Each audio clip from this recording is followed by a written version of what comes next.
안녕하세요, 남스비입니다. 네, 제가 오늘은 오랜만에 상표 출원 관련된 이야기를 가지고 와 봤습니다. 자, 여러분, 상표 출원을 완료하고 나면 그 다음 절차가 어떻게 되는지 궁금하지 않으신가요? 저는 드디어 특허청으로부터 출원한 지 1년 1개월 만에 최초 통지를 받았습니다. 자, 그럼 바로 어떤 통지를 받았는지 한번 살펴보도록 하겠습니다. 네, 편지는 바로 이거고요. 제가 일단 먼저 혼자 뜯어봤는데 좋은 소식이 들어있더라고요. 그래서 같이 한번 다시 열어보면서 여러분들께 이게 도대체 무슨 내용인지 한번 설명드려보도록 할게요. 편지를 열었을 때 첫 페이지는 그냥 제 주소랑 특허청의 주소, 우편을 위한 서류 첫 페이지가 되겠고요. 별 내용은 없습니다. 그리고 두 번째, 이게 정말 중요한 페이지인데요. 네, 제가 개인적으로 출원했던 상표인데 이 상표에 대해서 출원 공고 결정서가 나왔습니다.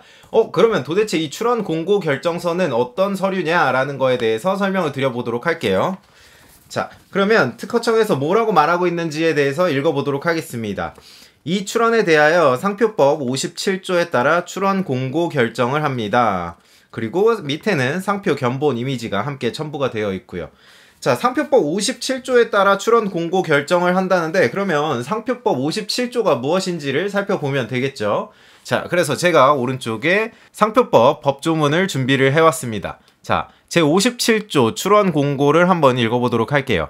심사관은 상표 등록 출원에 대하여 거절 이유를 발견할 수 없는 경우에는 출원 공고 결정을 하여야 한다. 다만 다음 각 호의 어느 하나에 해당하는 경우에는 출원 공고 결정을 생략할 수 있다.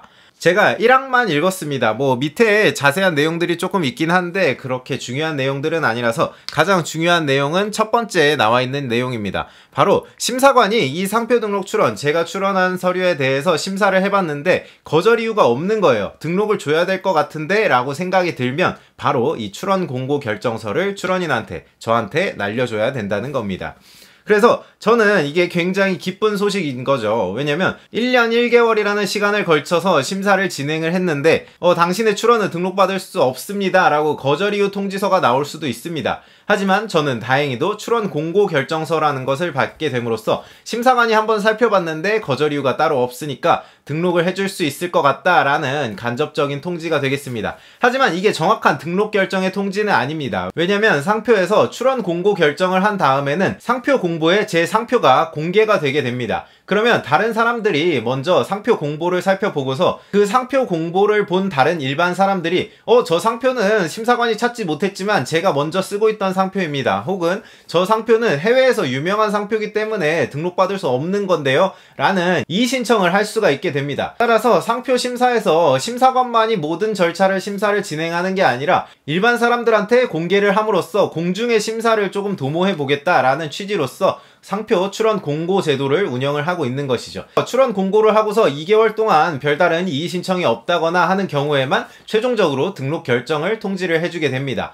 그 자세한 사항은 다음 페이지에 바로 잘 나와 있습니다. 그래서 이 부분도 한번 같이 읽어보도록 할게요. 첫 번째, 출원 공고 결정 후 심사 처리 안내라고 해서 어떻게 진행이 되는지에 대해서 설명을 하고 있습니다. 이 출원 공고 결정은 출원인이 출원한 상표를 심사관이 심사한 결과 상표법에 규정한 등록 요건에 적합하여 일반 공중 심사를 받기 위하여 상표 공보에 게재하기 위한 중간 심사 결과입니다.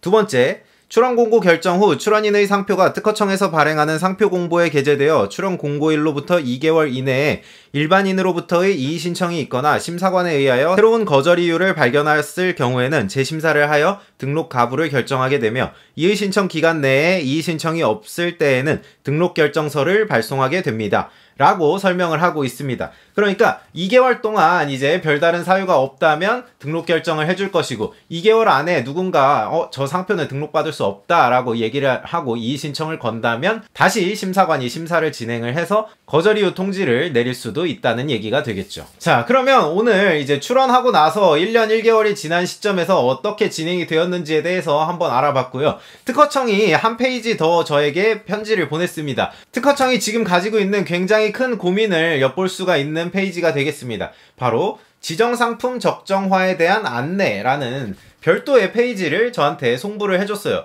이거는 출원공고 결정서하고는 전혀 관계가 없는 서류인데 지정상품 적정화라는 거에 대해서 특허청이 굉장히 고민이 많구나라는 걸 엿볼 수가 있겠습니다. 왜냐면 사람들이 출원을 진행을 할 때 무분별하게 지정상품을 많이 넣고 있는 거예요. 그러다 보니까 특허청 입장에서는 심사를 할 때 모든 지정상품들에서 다 심사를 해야 되다 보니까 심사에 대한 부담이 커지고 심사 기간도 당연히 오래 걸리게 되고 이런 문제점들이 발생하다 보니까 특허청 입장에서는 지정상품을 지정을 할 때 적당히만 기재를 하세요. 굳이 꾸역꾸역 20개를 다 채운다거나 아니면 지정상품을 뭐 100개씩 지정을 한다거나 이런 식으로 출원하지 말고 그냥 본인이 실제 사용하는 정도에 대해서만 지정상품을 선택을 하고 상표 출원을 하세요 라고 말하고 있는 겁니다. 그 이유로 상세하게 설명을 하고 있는 부분이 지정상품을 과다하게 지정을 했을 때의 문제점과 출원인이 받을 수 있는 불이익이 어떤 것이 있는지에 대해서 설명을 해주고 있습니다. 첫 번째로는 등록 거절 가능성의 증가입니다. 왜냐면 모든 지정상품들에서 다 심사를 하기 때문에 그 지정상품 중 하나만 문제가 있더라도 상표 출원이 거절될 수가 있기 때문이죠. 그래서 지정상품을 너무 많이 지정하지 말라라는 이야기를 하고 있고요. 두 번째는 심사 기간의 지연입니다. 심사관의 숫자는 한정이 되어 있는데 지정상품이 너무 많아지고 모든 출원들이 지정상품을 20개 혹은 그 이상씩 출원을 한다면 심사관의 심사 부담이 당연히 커지게 되고 그거는 자연스럽게 심사 기간의 지연으로 이어지게 되겠죠. 자, 그리고 세 번째입니다. 등록 상표의 불사용 취소 가능성 증가. 상표법에서는 3년 동안 상표를 사용하지 않으면 상표를 취소할 수 있도록 하고 있는데 그 중에 일부 지정상품에 대해서도 상표 취소를 가능하도록 하고 있습니다. 따라서 사용하지도 않는 지정상품을 굳이 너무 많이 상표를 등록받게 된다면 불사용에 의한 상표 등록이 취소가 될 수 있다는 점을 유의를 하셔야 될 것 같습니다. 그리고 마지막으로 타인의 상표 선택 기회 제약이라는 부분이 있는데 내가 사용하지도 않으면서 다른 사람을 사용하지 못하도록 하는 것은 국가적인 낭비 차원에서 다른 사람의 상표 선택권을 제약하기 때문에 상표에 지정상품을 적당히만 기재해달라라는 내용을 포함을 하고 있습니다. 자, 그래서 여러분들께서 정말 가장 주의하셔야 할 점은 뭐냐면 지정상품을 너무 과도하게 많이 청구를 하게 된다면 특허청에서는 실제로 이 지정상품들 전부에 대해서 다 사용을 할 것이냐라는 사용 의사를 여러분들께 물어볼 수가 있습니다. 심지어 일본은 그걸 가지고도 굉장히 거절 이유를 많이 통지를 하고 있기도 하고요.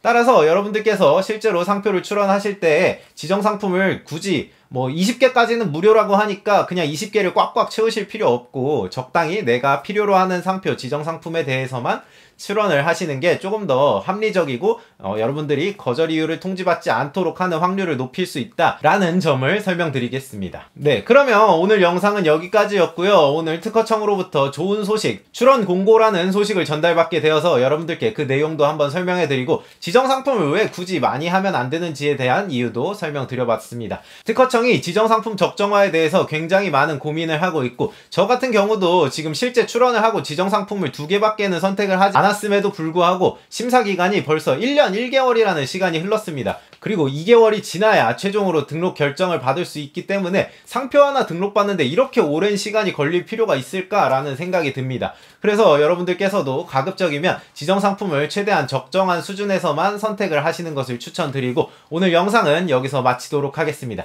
그럼 지금까지 시청해주셔서 정말 감사드리고 다음 시간에 또 재밌고 유익한 이야기로 돌아오도록 하겠습니다. 그러면 안녕!